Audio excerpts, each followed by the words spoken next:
RCN. Le son de la différence.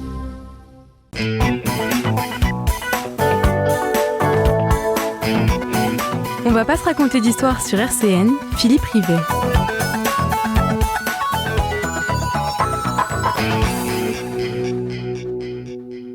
Bonjour à toutes et à tous, nous sommes en direct pendant 55 minutes en compagnie d'un invité qui a raté le train, enfin façon de parler, là, qui a un léger retard et qui arrivera normalement dans 5 minutes, m'a-t-il assuré.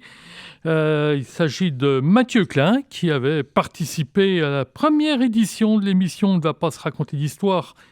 Voici bientôt 4 ans.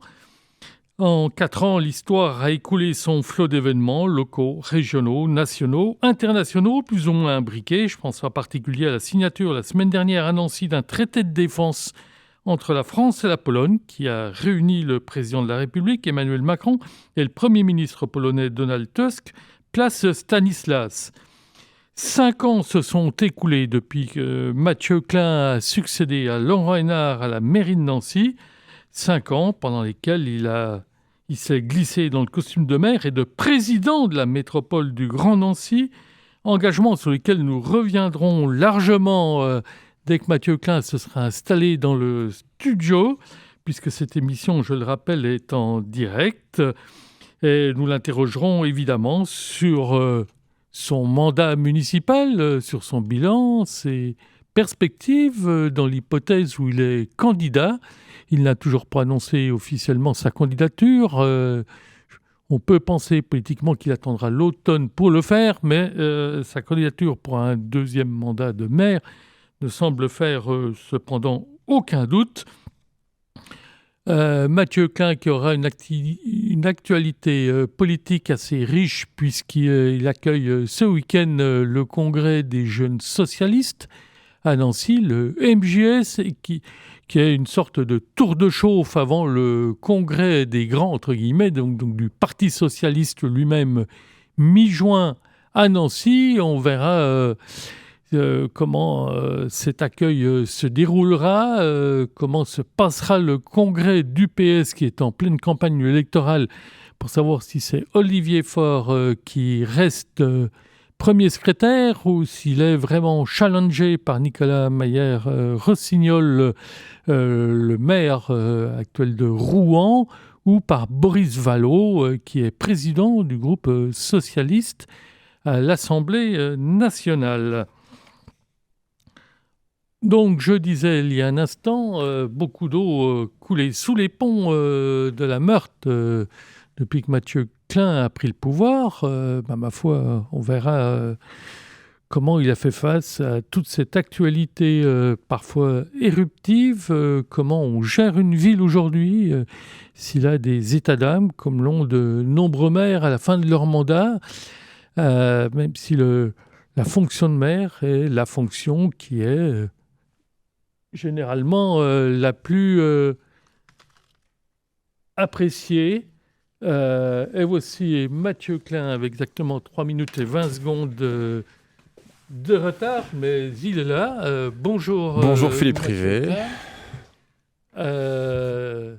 Décidément, les voies de Nancy sont encombrées quand on parle de circulation thrombosée, c'est une réalité. Non, là, c'est pas. Il ne faut rien mettre sur le dos de la circulation qui était particulièrement fluide, mais uniquement sur un agenda peut-être un peu trop étroit pour remplir tous ces objectifs. Bon, merci en tout cas d'avoir accepté notre invitation. Avec Je plaisir. rappelais il y a un instant que vous aviez été le premier invité de l'émission « On ne va pas se raconter d'histoire ». C'est vrai. Il y a 4 ans.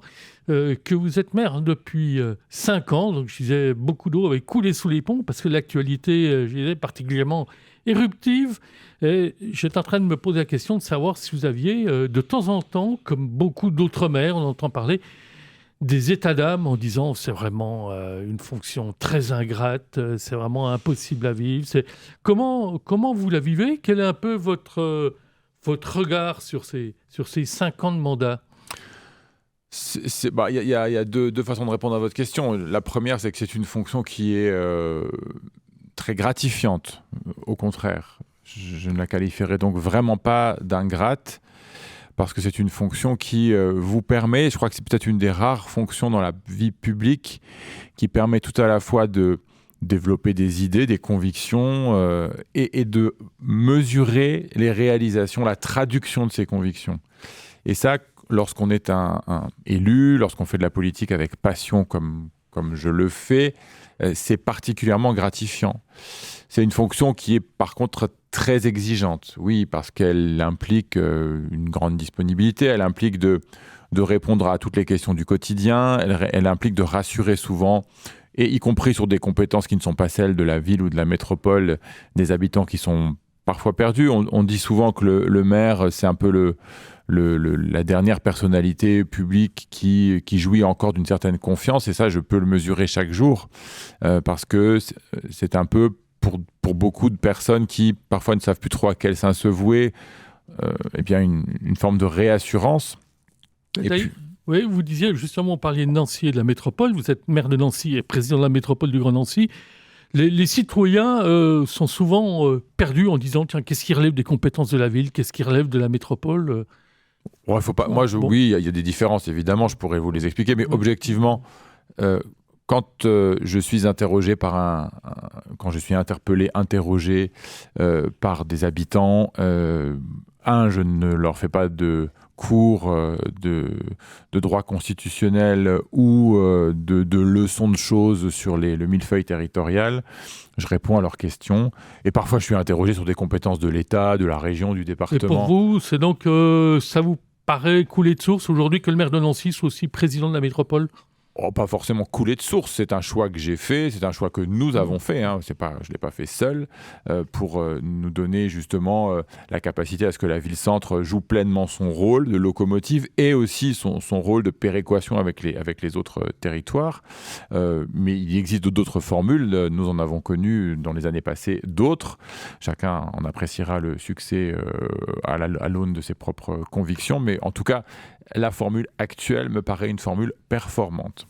Je disais il y a un instant, beaucoup d'eau a coulé sous les ponts de la Meurthe depuis vos premiers engagements associatifs puis politiques, puisque vous êtes élu depuis 20 ans quand même. Ça a commencé comme le temps passe. Conseiller général de Nancy, ce qui s'appelait Nancy Nord à l'époque. Vous avez siégé dans l'opposition, vous aviez tenté municipal en 2014, puis en 2020, là, donc avec davantage de succès, puisque vous avez succédé à Laurent Reynard. À 49 ans, vous êtes à la tête de la seule grande ville du Grand Est sous couleur socialiste, dans un département lui aussi ancré à gauche.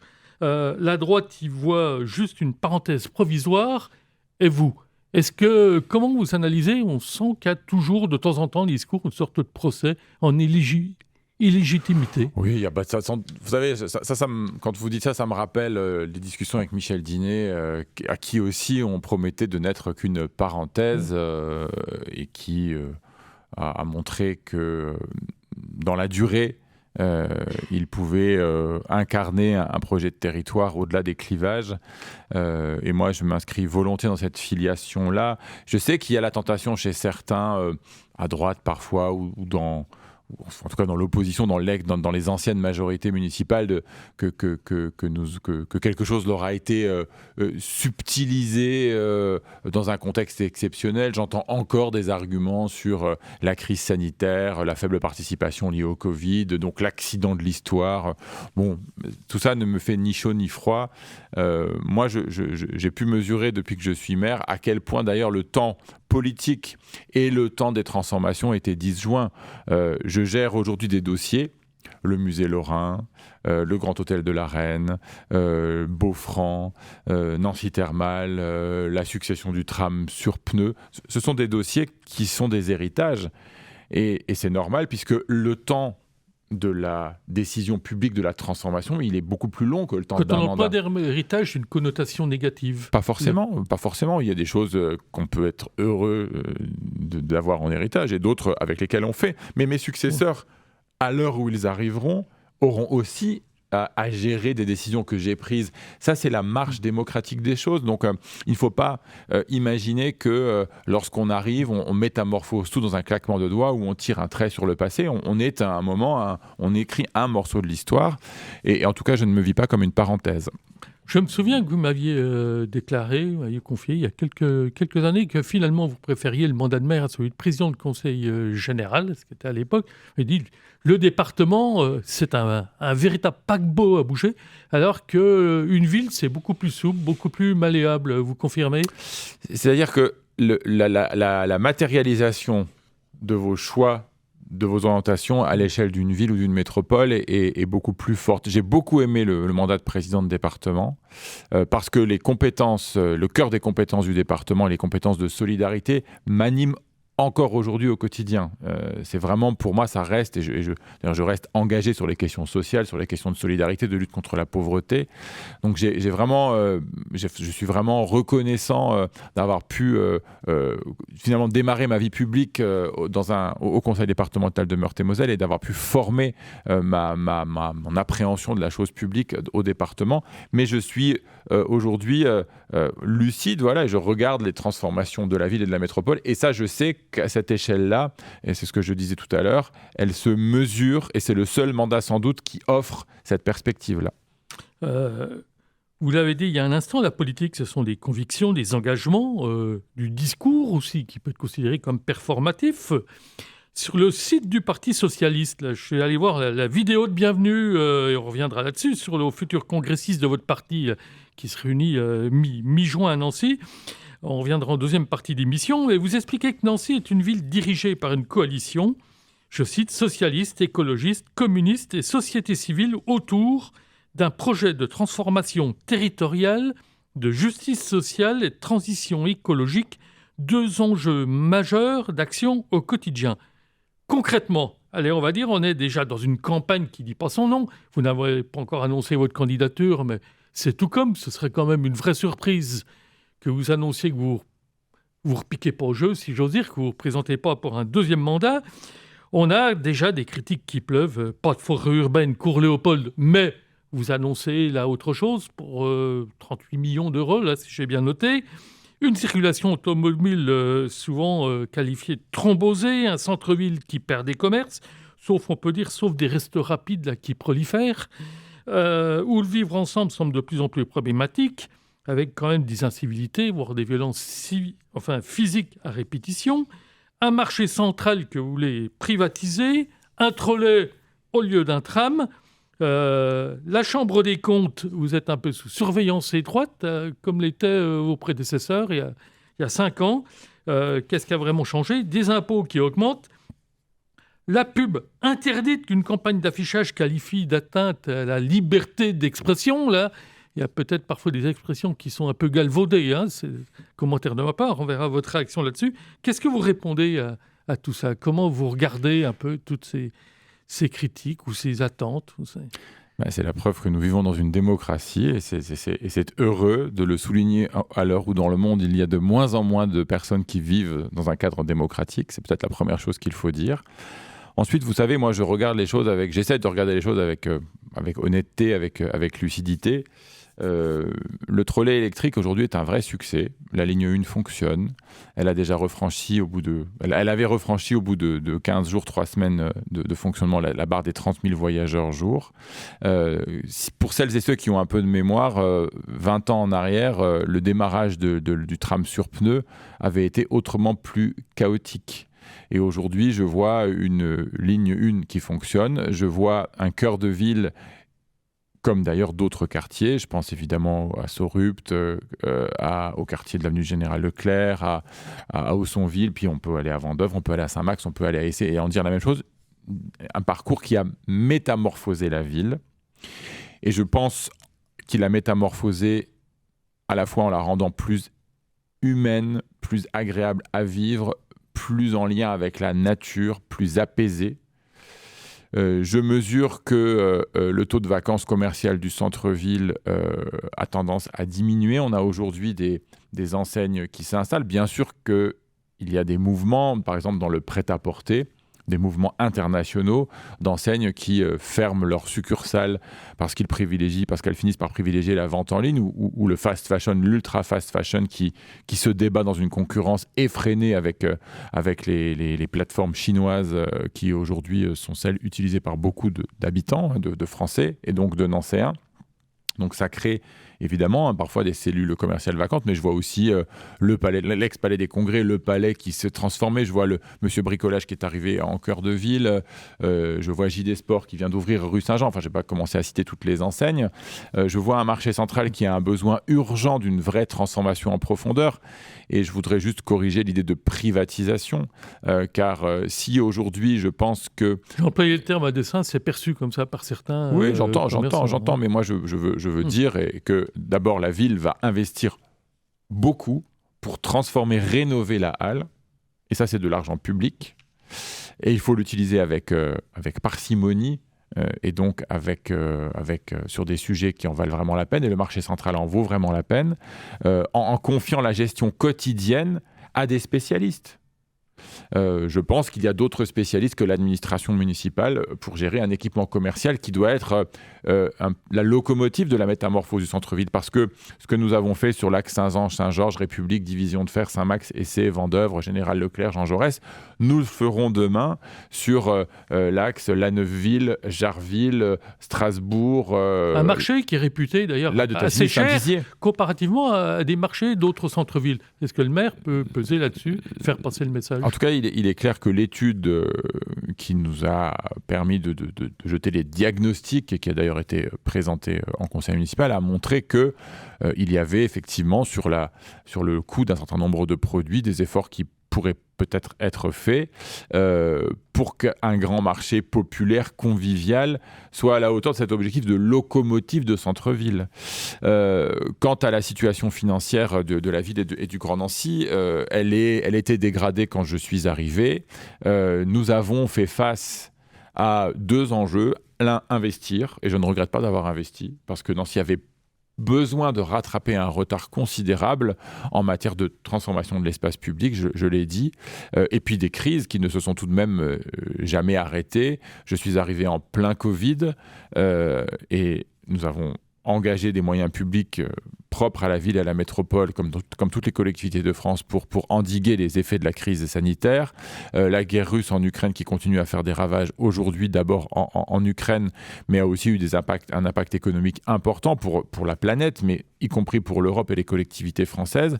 Le renchérissement du coût de l'énergie, le renchérissement de quasiment tous les marchés, avec les matières premières qui se sont envolées, l'inflation qui a fait son retour comme jamais en France, le coût de l'énergie. D'ailleurs, chaque ménage peut l'avoir mesuré pour lui-même. Le prix du panier, du caddie ou la facture de gaz ou d'électricité, c'est la même chose pour les collectivités. Cependant, vous avez augmenté les impôts. Oui, mais en couvrant, j'allais dire, même pas un huitième à peu près, on va dire globalement, un huitième de la dépense, des dépenses supplémentaires qui ont dû être engagés depuis le début du mandat pour faire face à toutes ces crises. Donc, c'est d'abord une gestion rigoureuse qui a permis de ne pas en faire peser plus sur l'impôt local. L'impôt local, vous aviez annoncé que vous n'alliez pas augmenter les impôts. Vous dites j'étais contraint de le faire. Est-ce qu'il faudrait imaginer, par exemple, comme l'a suggéré le ministre François Rebsamen, créer une nouvelle taxe locale ? Ce qui est certain, c'est qu'aujourd'hui, personne ne pourra jamais m'expliquer la cohérence de ne pouvoir finalement s'adresser en termes de ressources fiscales qu'à un tiers des habitants de Nancy. Qu'est-ce qui justifie que seuls les propriétaires de leur appartement ou de leur maison soient appelés à contribuer au financement du service public local ? Rien. C'est même profondément injuste. Et je crois qu'il faut rétablir le lien, sous-entendu, la suppression de la taxe d'habitation était une grande bêtise, ferme la parenthèse. Il faut rétablir le lien entre chaque citoyen et le territoire dans lequel il vit. Il faut redonner de la cohérence finalement entre l'impôt et sa destination. Il faut que les citoyens puissent mesurer à quoi sert le prélèvement de l'impôt pour le rendre plus juste, plus progressif et mieux réparti. Donc vous n'êtes pas contre éventuellement une nouvelle taxe locale ? C'est pas forcément une nouvelle taxe locale. Moi, ce que je souhaite, c'est que chacun contribue en fonction de ses moyens et que chacun soit servi en fonction de ses besoins. Cette idée d'un impôt universel et progressif qui permet de financer le service public local au sens large du terme me paraît être une idée frappée au coin du bon sens, profondément républicaine, et c'est vrai que la situation actuelle est injuste. Et si on revient sur les dossiers locaux, on va parler de la circulation qui est perçue comme trop bosée. C'est vrai que ça a toujours été assez compliqué de circuler à Nancy, compte tenu notamment de l'étroitesse des rues. Mais aujourd'hui, c'est quand même assez compliqué entre un président de la République qui déclare aimer la bagnole, hein, je cite. On vous reproche finalement de chasser la bagnole de la ville, alors qu'on peut très bien avoir besoin de sa voiture d'aller en ville et de privilégier le vélo et de céder un peu aux ayatollahs des deux roues. Là. Oui, je trouve que ce sont un peu des formules à l'emporte-pièce que mes opposants utilisent d'ailleurs de moins en moins, parce que les deux roues, ça peut être tout le monde. Et moi-même, je suis un automobiliste, d'abord un automobiliste dans ma vie quotidienne. Donc, je traverse la ville à pied. Vous prenez pas le trolley, là? Vous en Moi, prenez pas les transports parfois, ça m'arrive de le prendre, mais mes deux modes de déplacement principaux sont mes jambes, je marche, et la voiture. Donc, je mesure ce que signifie de traverser Nancy ou la métropole avec une voiture régulièrement. Et oui, parfois, il y a des rues embouteillées à certains horaires, mais on peut aussi traverser Nancy. En tout cas, ce qui est certain, et j'insiste sur ce point, puis je dirai un mot de la sécurité ensuite, c'est que ceux qui ne veulent que traverser Nancy, qui n'ont pas d'objectif immédiat à y accomplir, il faut qu'ils utilisent des itinéraires qui permettent de contourner le centre-ville. Ce qui doit changer, c'est que être au centre-ville, c'est pour y faire quelque chose. Et aujourd'hui, Nancy a la chance d'avoir un grand nombre de places de stationnement en ouvrage, dans des parkings, en centre-ville. Ils sont là depuis très longtemps, ce n'est pas moi qui les ai créés, ils étaient là même bien avant mes prédécesseurs, qui permettent aujourd'hui d'accéder au centre-ville. Mais il faut que nous perdions l'habitude, pour aller d'un point A à un point B, par exemple, je suis, je sais pas moi, boulevard de Scarponne, et je veux rejoindre Ludre.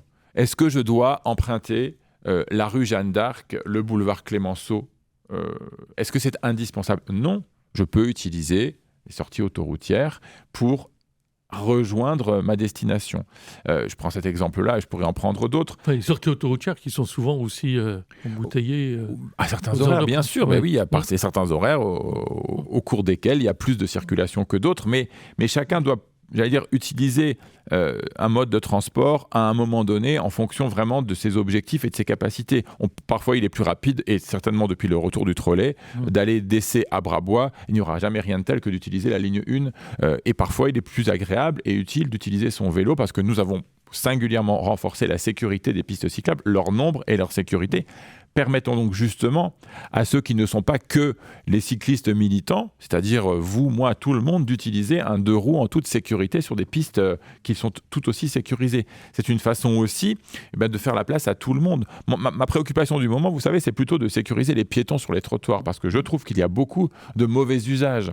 Beaucoup de cyclistes, ou surtout de trottinettes sur les trottoirs. Et ça, c'est un véritable souci parce que ça freine, ça empêche certaines personnes, parfois qui se déplacent moins rapidement, moins agilement, de se déplacer en toute sécurité, en toute quiétude. Et ça renvoie à l'enjeu de la sécurité, dont je voudrais tout de même dire un mot. Oui, je comptais bien vous poser des questions là-dessus. Sur justement les trottinettes, vous avez fait partie des maires, ils demandaient l'immatriculation des trottinettes. Oui, bien on sûr. en est où là? Pour l'instant, on n'en reparle plus. Pour l'instant, c'est un sujet qui n'avance pas, mais je continue à y travailler en lien avec les parlementaires parce que il n'y a pas de raison aujourd'hui qu'utiliser un vélo ou une trottinette soit dispensé d'une immatriculation, ce qui permettrait en plus d'utiliser la vidéosurveillance et la vidéoverbalisation et la vidéoprotection de façon plus agile, y compris pour les mauvais usages et les mauvais comportements dans la ville. Et la sécurité, c'est une préoccupation très forte. Pour moi, nous avons significativement renforcé les moyens de la sécurité, plus 50% d'effectifs à la police municipale depuis que nous avons été élus. Donc je le dis aussi... Est-ce que c'est suffisant? Comment ça se passe, la sécurité? Est-ce qu'il y a, vous avez le sentiment que l'État se repose de plus en plus sur les collectivités, ou s'il y a un partage équilibré des tâches? Comment vous sentez ça? Est-ce que les gens ont le sentiment de ne plus vivre forcément dans une ville sûre à certaines heures, notamment la nuit? C'est quand même un peu, on sent, à lire la presse, c'est parfois quand même un peu compliqué quand même. Il faut remettre les choses à chaque fois dans le bon ordre. D'abord, on est face aujourd'hui à une situation qui dépasse largement les villes. Il y a des comportements plus violents. il y a sans doute une impatience, une irritabilité plus forte que celle que nous connaissions quelques années en arrière.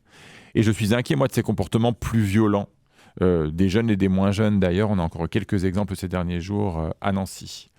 Ces comportements-là, quand ils sont le fait de mineurs, il faut les traiter avec à la fois beaucoup de sévérité, et aussi beaucoup de responsabilisation.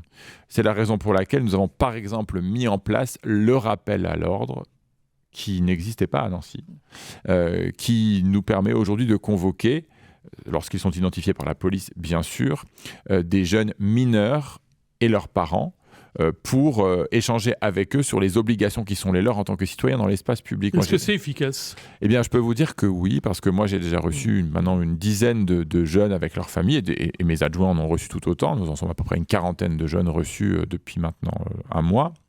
Ce qui nous permet d'engager un vrai dialogue avec des jeunes qui ont parfaitement le droit de sortir au centre-ville et d'être heureux au centre-ville, et loin de moi l'idée de les en empêcher ou de les en priver.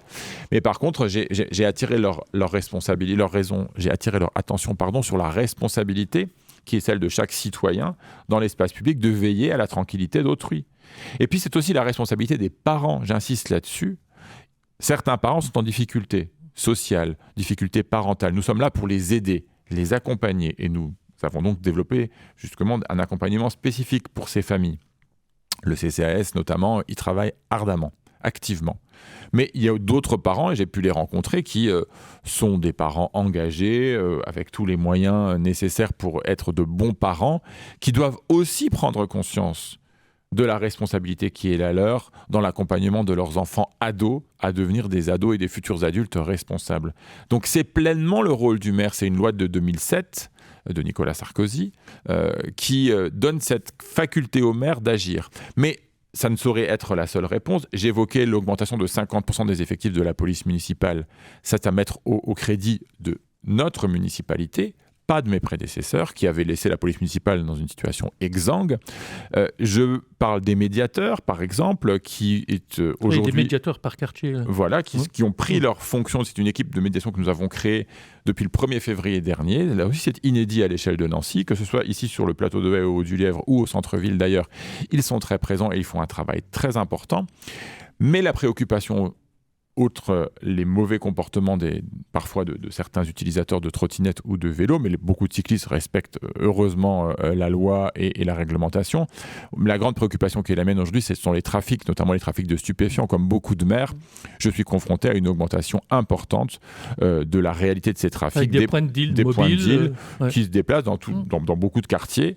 Je suis en lien constant avec la préfète de Meurthe-et-Moselle et le directeur de la police sur le département, pour les inciter à faire preuve de plus de sévérité.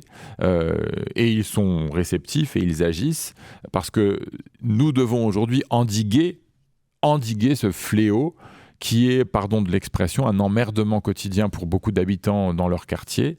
Et puis il faut traiter aussi la question sanitaire et sociale parce qu'il faut une politique équilibrée, politique sécuritaire, mais il faut aussi, s'il y a des vendeurs, il y a des consommateurs et les consommateurs doivent être accompagnés dans leur sevrage.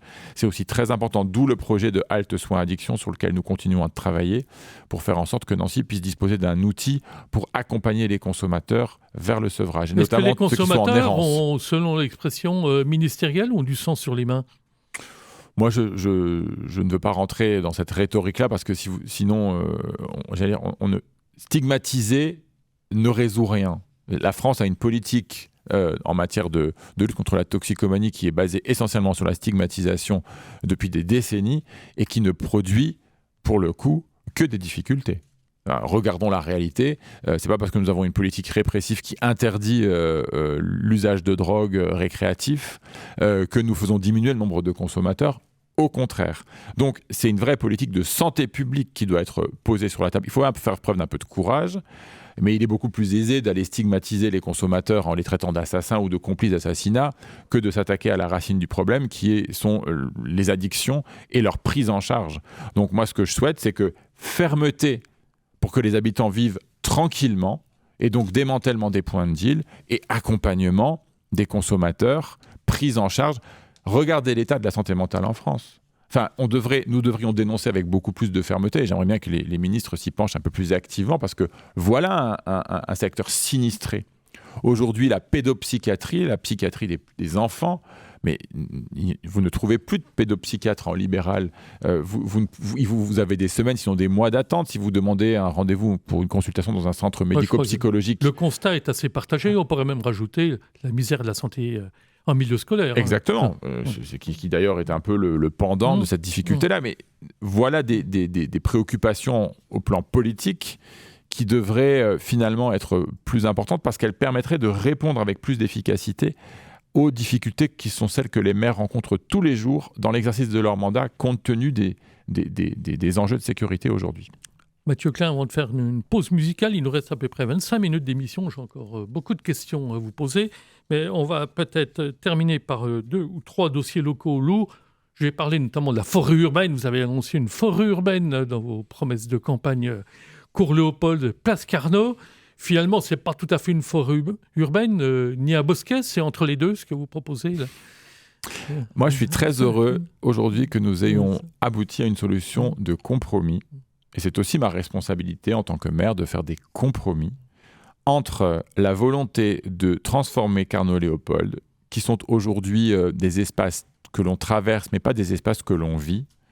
On parle tout de même de 7 hectares en plein cœur de ville, ce qui à l'échelle d'une ville française aujourd'hui est sans doute un des plus grands chantiers urbains de métamorphose de cœur de ville. 7 hectares qui vont demain être améliorés, végétalisés très largement. Je pense au cours Léopold. Aujourd'hui, on est à peu près sur le cours Léopold à 1/4 d'espace végétalisé et 3/4 d'espace imperméabilisé, c'est-à-dire bitumé. L'objectif est d'inverser, passer à 3/4 de végétalisé, 1/4 du bitumé, retirer le stationnement de surface du cours Léopold, qui est un anachronisme, non pas pour supprimer la place de la voiture dans le quartier, j'anticipe les remarques, mais en proposant l'agrandissement du parking Carnot, pour donc déplacer le stationnement de surface en sous-sol et donc profiter de l'ensemble de l'espace et le rendre aux habitants, compromis avec le maintien des activités foraines. Et avec les premiers travaux de cet été. Alors, cet été, c'est l'urbanisme transitoire. Ce ne sont pas les travaux qui vont commencer. Les travaux vont commencer en 2028. En 25, 26, 27, nous avons 3 années d'urbanisme transitoire. C'est-à-dire que nous allons donner à voir ce qui pourrait être fait demain sur le cours Léopold. Et cet équilibre entre le maintien de la foire, une attente forte des Nancéens à laquelle je souscris, et du cirque sur Carnot et sur Léopold, en discutant évidemment avec les forains pour que la foire soit compatible avec ce nouvel aménagement et la transformation qui passera aussi par l'arrivée d'une ligne de transport en commun en site propre, la ligne 5, qui va commencer dès cet été à circuler sur le cours Léopold, par le fait d'avoir une voie du cours Léopold dédiée au transport en commun et au vélo, et une voie dédiée à la circulation automobile. Le changement, donc là, le passage en souterrain de stationnement de surface, la végétalisation et le retour de l'eau sur la place Carnot. Moi, je suis très heureux de ce projet, qui est un projet très attendu par les Nancéens, qui est un projet de transformation, qui s'inscrit dans cette nouvelle dynamique que Nancy aujourd'hui connaît. Deux autres dossiers, enfin rapidement, même si je pense qu'on sera appelé à en reparler à ce micro plus tard. C'est d'une part la cité judiciaire et d'autre part le CHU. Que peut le maire, si ce n'est de plaider régulièrement sa cause Déjà, le maire et le président de la métropole payent une partie non négligeable des travaux, notamment la dépollution, 4,5 millions d'euros qui sont engagés par la métropole du Grand Nancy pour dépolluer le site de l'ancienne usine Alstom afin d'y accueillir le palais de justice. Je rappelle que cette décision a été prise en 2019 par Nicole Belloubet, alors garde des Sceaux, avec l'appui de Laurent Hénard, d'André Rossineau et de Valérie Debord, choisir l'ancienne usine Alstom pour installer la cité judiciaire. Est-ce que c'était la meilleure idée ? Cela pourrait se discuter, mais cette idée-là, comme je le disais, continuité républicaine, je la fais mienne. Vous l'assumez. Je l'assume et j'ai commencé à l'époque, rappelez-vous, par supprimer le projet de nouvelle voie routière, dite voie de la Meurthe. J'ai dit que nous ne créerions pas une nouvelle voie routière. Nous avons travaillé sur le projet Urban Loop. Nous avons travaillé sur un projet de passerelle entre le parc de la Pépinière et le quartier Alstom. Là aussi, pour permettre notamment aux magistrats, aux professionnels de la justice, aux avocats, d'aller plus facilement du centre-ville vers le quartier Alstom. Donc aujourd'hui, j'attends de Gérald Darmanin qu'il confirme des engagements qui ont été pris par ses prédécesseurs. J'attends que dans les semaines qui viennent, ce dossier soit tranché. Car Nancy ne peut pas aujourd'hui continuer à faire travailler la justice dans des conditions aussi déplorables que celles de la cité judiciaire du secteur Sainte-Marie, telle qu'elle fonctionne, ou plutôt qu'elle dysfonctionne aujourd'hui. Oui, dès l'origine d'ailleurs. Dès l'origine. Donc il faut régler cette question et la métropole du Grand Nancy et la ville de Nancy participent pleinement à leur niveau de responsabilité à l'accueil du palais de justice sur le nouveau quartier Alstom. Autre dossier lourd, le CHU, la transformation du CHU, son déménagement quasi complet, sauf une antenne au centre-ville, donc déménagement à Brabois, avec la construction de nouveaux bâtiments. La Chambre régionale des comptes, de toute façon, le CHU n'aura pas les moyens de sa transformation. Vous êtes président du conseil de surveillance du CHU. Comment vous lisez ce rapport ? Je crois qu'il faut le prendre pour ce qu'il est, c'est-à-dire qu'aujourd'hui, il y a l'essentiel des moyens qui sont engagés viennent de l'État. C'est moi qui ai eu à négocier avec Olivier Véran lorsque j'ai été élu maire le financement, qui n'était pas bouclé, lorsque j'ai été élu, du plan schéma directeur immobilier, c'est son petit nom, donc de nouveaux CHU sur le plateau de Brabois. Première chose. Ensuite, le CHRU a, depuis maintenant une petite dizaine d'années, fait un travail remarquable pour redresser la trajectoire financière qui était la sienne. Bernard Dupont, l'ancien directeur général, et Arnaud Vanesse, l'actuel directeur général, ont vraiment fait ce qu'il fallait pour sortir le CHRU de la mauvaise passe dans laquelle il s'était enfermé. Et donc le CHRU peut aujourd'hui autofinancer une large part de ses travaux. Est-ce que le plan de financement est totalement complet ? Peut-être que nous aurons, mais comme pour tous les chantiers de cette envergure, à rediscuter avec la tutelle. Le cas échéant, on va être aux alentours de 700 millions d'euros. Nous aurons peut-être à négocier le moment venu avec la tutelle des éléments complémentaires, mais le schéma directeur immobilier, le projet tel qu'il est posé aujourd'hui, est un projet tout à fait soutenable et indispensable. Et ma responsabilité en tant que maire, président du conseil de surveillance, c'est de veiller à ce qu'il arrive à bon port. Et puis derrière, on parlait des transformations de Nancy, c'est tout un quartier, plus qu'un seul d'ailleurs, mais essentiellement le quartier Saint-Pierre-René de Bonsecours, avec Saint-Julien, la faculté de pharmacie, l'ex-faculté de pharmacie, l'hôpital central, la maternité, qui vont se transformer après le départ des activités hospitalières, tout en maintenant, vous l'avez dit, la présence de l'hôpital public au centre-ville, parce que c'est important que l'accès aux soins en centre-ville soit garanti pour toutes et pour tous. Comme le temps tourne, on se contentera juste du jingle et la respiration musicale, ce sera à la fin de l'émission. Jusqu'à midi, on ne va pas se raconter d'histoire sur RCN. Nous sommes en compagnie de Mathieu Klein, maire de Nancy et président de la métropole du Grand Nancy. Nous allons aborder la deuxième partie de l'émission qui sera plus largement consacrée à la politique après avoir vu les dossiers locaux, même si les dossiers locaux, c'est forcément de la politique. Effectivement, ça l'est aussi un peu parfois. C'est aussi parfois un peu de la politique. Pour vous demander déjà quel regard vous portez, ça sera la transition, sur votre opposition. Et si vous repartez, quels équilibres vous envisagez ? Vous avez, j'imagine, déjà réfléchi un peu à une prochaine liste. L'opposition, c'est l'ancienne majorité. Ni plus ni moins.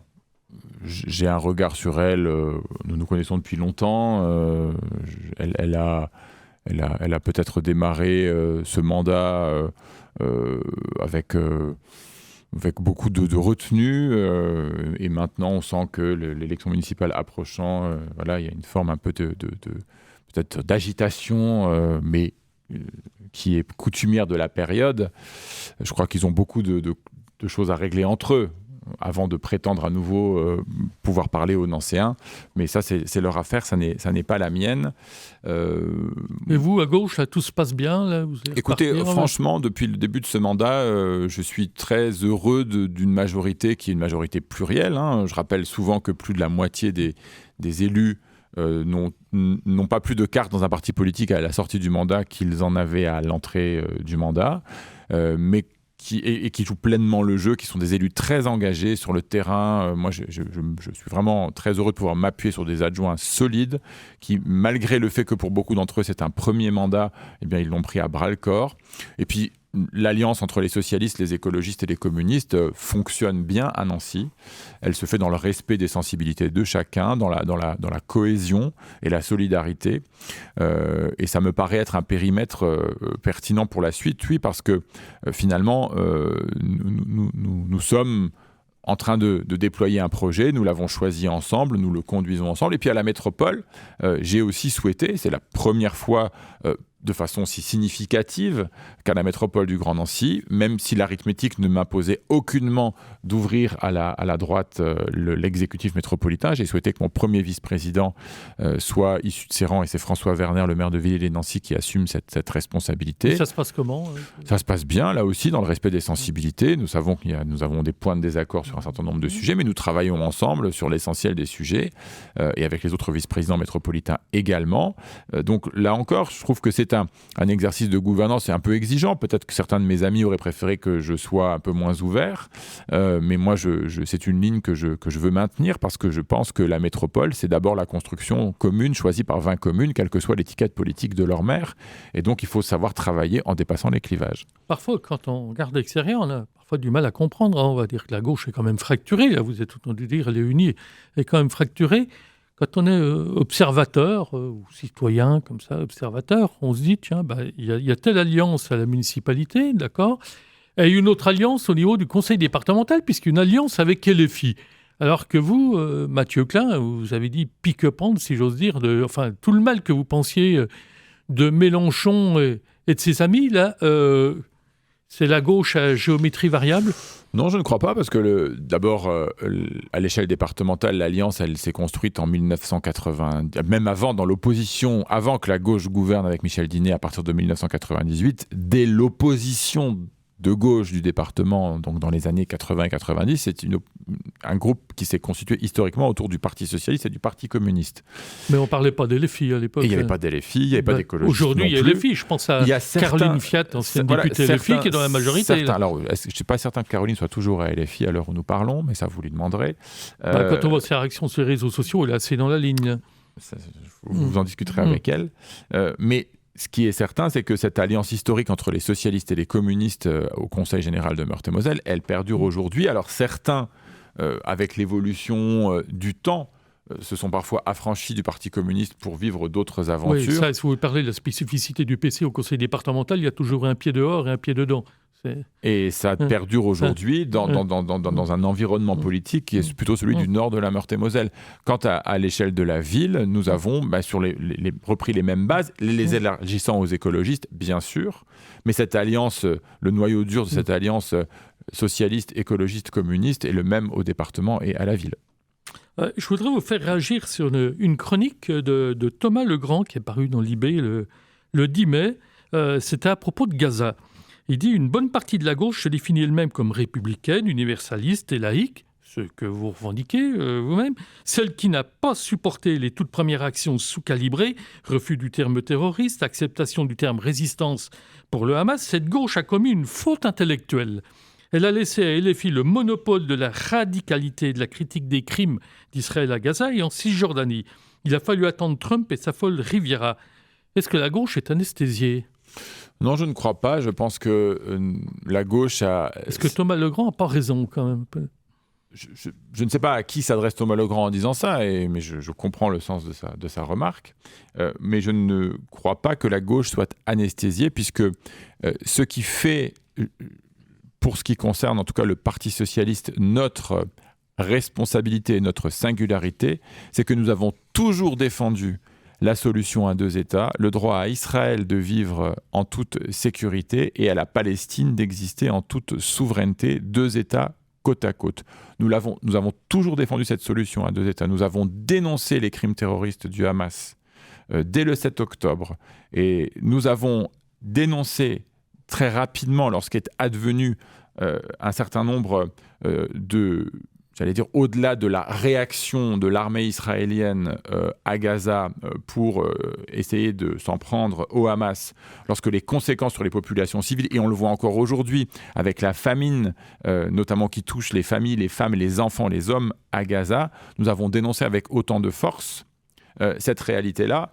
Nous avons dénoncé le gouvernement d'extrême droite de Benyamin Netanyahou, et nous soutenons la population israélienne qui d'ailleurs, même avant le 7 octobre, était déjà souvent dans la rue pour réclamer une autre façon de gouverner Israël. Mais moi, je suis attaché, très attaché, profondément attaché à ce que nous n'importions pas en France, et c'est peut-être une de nos différences, parfois avec certains, la réalité de la guerre entre Israël et la Palestine dans ce que nous assignons aux Juifs de France. Les Juifs de France ne sont pas les ambassadeurs. Chaque Juif français n'est pas un ambassadeur de Benyamin Netanyahou. Les Juifs de France sont français. Et ils ont un regard sur Israël qui est évidemment un regard empreint d'affection. C'est un État qui s'est constitué dans des conditions historiques tout à fait exceptionnelles. Mais ils ont un regard lucide. J'ai encore entendu récemment Delphine Norwiller ou Anne Sinclair, qui seront toutes les deux au livre sur la place cette année, je le dis en passant, réaffirmer à la fois en tant que juive, laïque et républicaine, leur dénonciation des atrocités du Hamas, leur bouleversement qui était le mien aussi au lendemain du 7 octobre, et aujourd'hui le fait de ne pas se reconnaître dans la politique conduite par Benyamin Netanyahou, notamment dans la bande de Gaza. Et cette ligne universaliste, cette ligne qui consiste à vouloir la paix, la justice et la démocratie dans le monde entier, et à respecter chacun dans son pays en ayant chevillé au corps l'idée que l'antisémitisme doit être combattu avec force, comme tous les racismes, eh bien, il ne faut pas que nous quittions ce chemin-là. Et même si parfois c'est un chemin qui hurle un peu moins fort que d'autres, bah, c'est le seul chemin qui vaille lorsqu'on est de gauche. Vous dites quand ça hurle moins fort, est-ce qu'on n'est pas aujourd'hui en politique un peu dans l'invective permanente? Je vous Pour ceux qui acceptent d'y aller, oui. Quand Alain Jakubowicz compare Mélenchon à Goebbels, on peut trouver que c'est outrancier. D'ailleurs, Mélenchon attaque en diffamation, on verra bien ce que dit la justice. Mais quand un porte-parole de LFI au niveau local qualifie Alain Jakubowicz, qui a quand même été l'avocat des parties civiles du procès Barbie, d'ordure, est-ce que c'est pas, j'allais dire, la même eau? Oui, c'est aujourd'hui le climat politique, et pas seulement en France malheureusement, est un climat malsain. Désagréable. On a le sentiment que pour exister, pour se faire entendre, il faut utiliser l'invective, l'insulte, l'outrance. Et moi, personnellement, c'est une façon de faire de la politique dans laquelle je ne me reconnais pas et qui ne me correspond pas. Est-ce qu'il n'y a pas une responsabilité là-dedans des partis politiques sans doute, qui n'ont pas assez travaillé sur le fond? Une question très précise. Vous avez été l'un des porte-parole d'Anne Hidalgo à la présidentielle. Bon, on a connu l'accident industriel, on ne peut pas l'appeler autrement.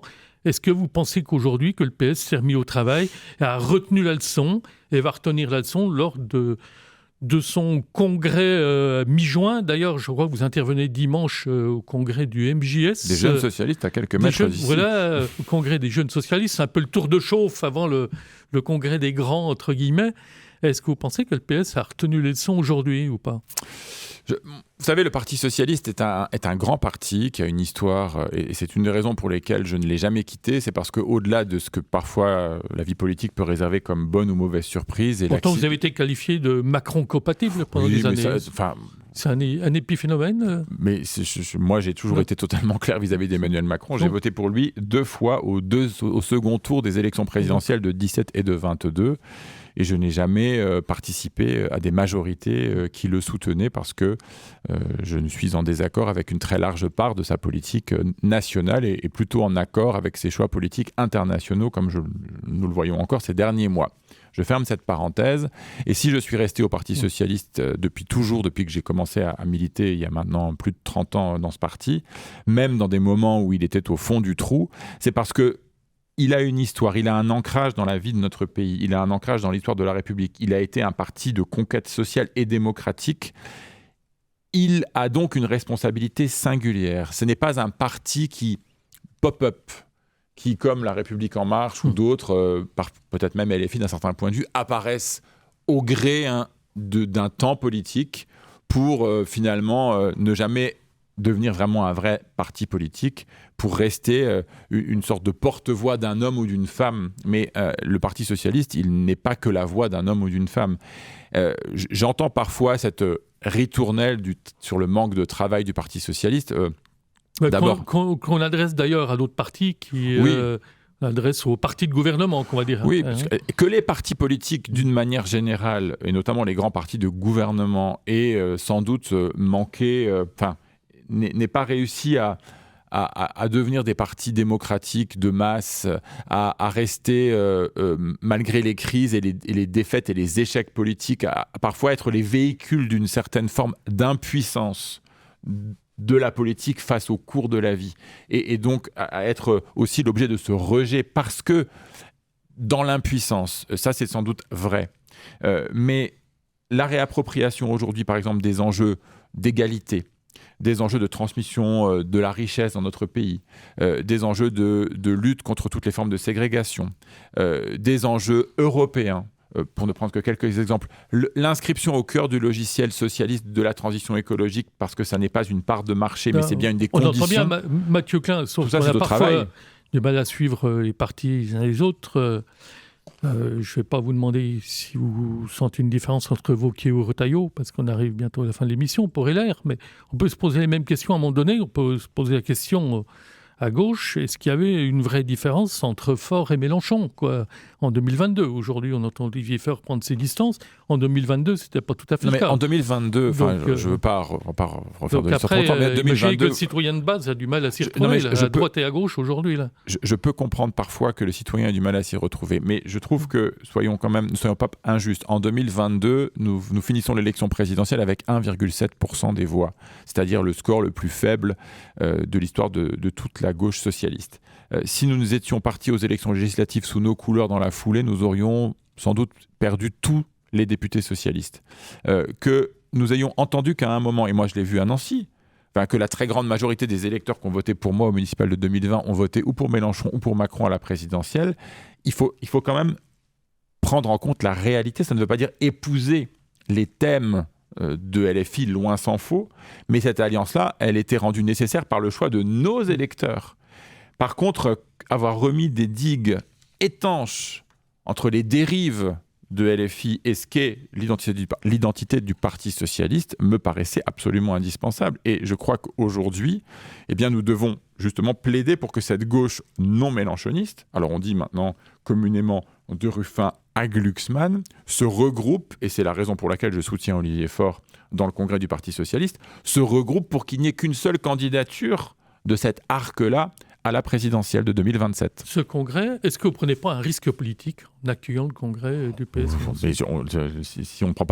Si lorsqu'en faisant de la politique, on ne prend pas de risque politique, il faut faire autre chose dans la vie. Et je suis d'abord très heureux d'accueillir toute la famille socialiste dans sa diversité. C'est un grand honneur pour moi et pour Nancy. Et puis, une nouvelle fois, quel est l'objectif aujourd'hui pour toute femme ou homme de gauche? C'est d'empêcher, par des voies démocratiques, bien sûr, l'élection de l'extrême droite en 2027. Quel peut être le bon candidat du PS? Olivier Faure, François Hollande, Bernard Cazeneuve? Aujourd'hui, je ne le sais pas. Alors, Bernard Cazeneuve n'est plus au Parti socialiste, mais c'est un chef, un chef de parti. Oui, il est chef de parti. En tout cas, c'est une personnalité politique très respectable. D'ailleurs, je le vois très prochainement à Metz, puisqu'il est en déplacement dans la région. François Hollande est venu à Nancy récemment aussi, j'ai pu m'entretenir avec lui, notamment de cette question-là, d'ailleurs vous l'aviez, je crois, reçu à cette occasion. Il fait partie des grandes figures, il a servi la République au plus haut niveau, et moi j'espère qu'il est dans une logique de transmission aujourd'hui, parce que c'est ce que j'attends des grandes figures du Parti Socialiste.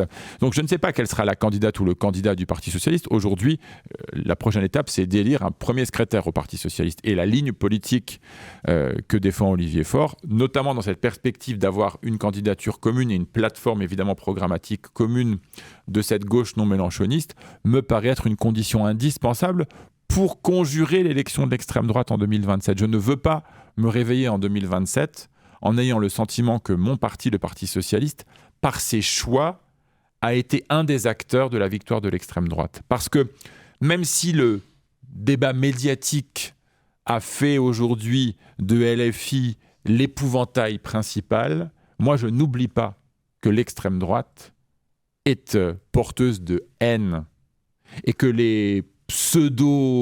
cette pseudo-volonté de justice sociale qu'elle affiche aujourd'hui et à laquelle croient beaucoup de personnes qui malheureusement ne croient plus en les autres forces politiques, est un grand mensonge et qu'il nous faudra déconstruire. Et pour ça, il faut que la gauche soit au rendez-vous.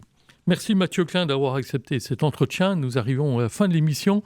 Donc on passera le morceau que vous avez choisi, ou au moins le début, Sans contact de Stéphane Escher. Merci à vous. Pour terminer. RCN, www.rcn-radio.org